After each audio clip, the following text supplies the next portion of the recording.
There's a kind of pain that doesn't bleed, but it's heavy. It's when you look toward God and think, I don't deserve you. You try to be a strong Christian, but inside, it's just guilt, shame, and that feeling like you've already crossed the line.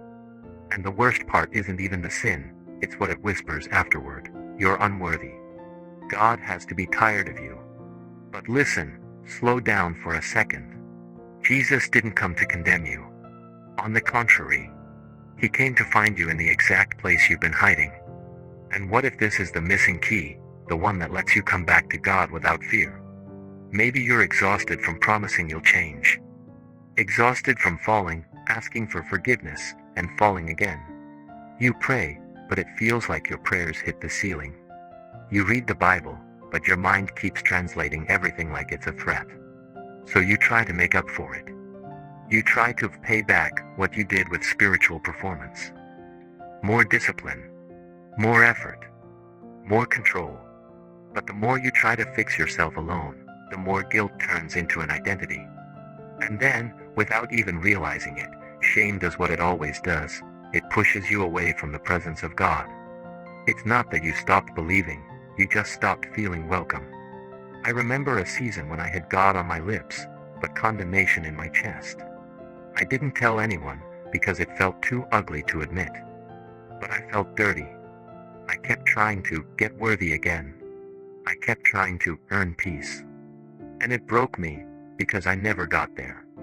Until one day, I realized something simple and terrifying. I wasn't afraid of God. I was afraid of what I thought God thought about me. And that's when I stopped praying while hiding. I stopped explaining myself. I stopped negotiating. I just said, Jesus, if you still want me, I'm here. Just as I am. No mask. No strength. And I felt like the Holy Spirit dropped an answer inside me. Not as a scolding, but as direction. Like God was saying, child, you don't have to run to get healed. You have to come to get healed. The big lie of guilt is this: God will receive you once you change. But the truth of the gospel is the opposite. God receives you, and his presence is the beginning of change.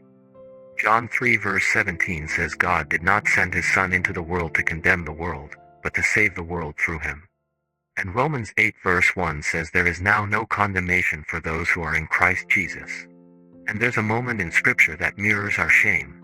They dragged a woman before Jesus, exposed, accused, surrounded by people ready to throw stones. Jesus didn't treat her like a lost cause. He dismantled the accusation and faced her with mercy and truth. Because Jesus doesn't throw stones. He wipes the tears of the one who's breaking. He doesn't call sin no big deal. He calls it what it is, and then says, come on. Let's get you out of there. Jesus didn't come to condemn, he came to save. And that's not permission to keep sinning, it's permission to come back to grace, permission for real repentance. God saying, I didn't come to end your story with condemnation. I came to start again with you. Today, the step isn't become worthy. The step is to come back into God's presence with honesty.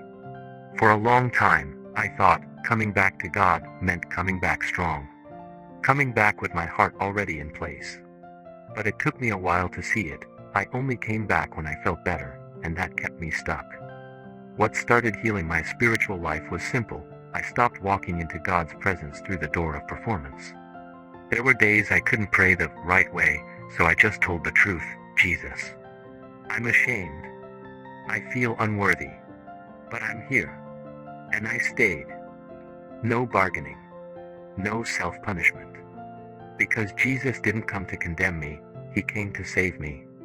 And when the accusations got loud, I remembered, he came to give me life. So now I've learned to do one thing when I fall, I come back fast, instead of disappearing. Sometimes it's just one short sentence, Jesus, hold me here.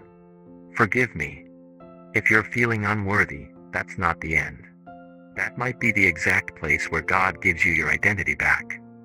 Guilt may have visited you, but it doesn't have permission to live in you. Jesus came into the world not to condemn, but to save. To pull you back into intimacy with God, with an outstretched hand, not a pointed finger. Now slow down and pray this with me. Father, I'm done running.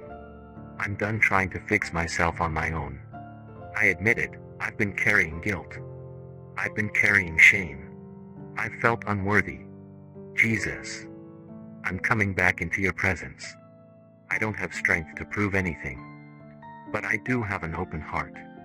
Holy Spirit, touch the place where I've been hiding. Heal what I tried to numb.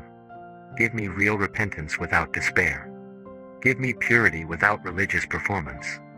Give me direction without fear. I receive your forgiveness. I let go of self-sabotage. I let go of the need to be perfect to be loved. Write my identity again. Teach me to live like a child, not like a defendant. In Jesus' name, amen. Breathe. And never forget, you are desired by God.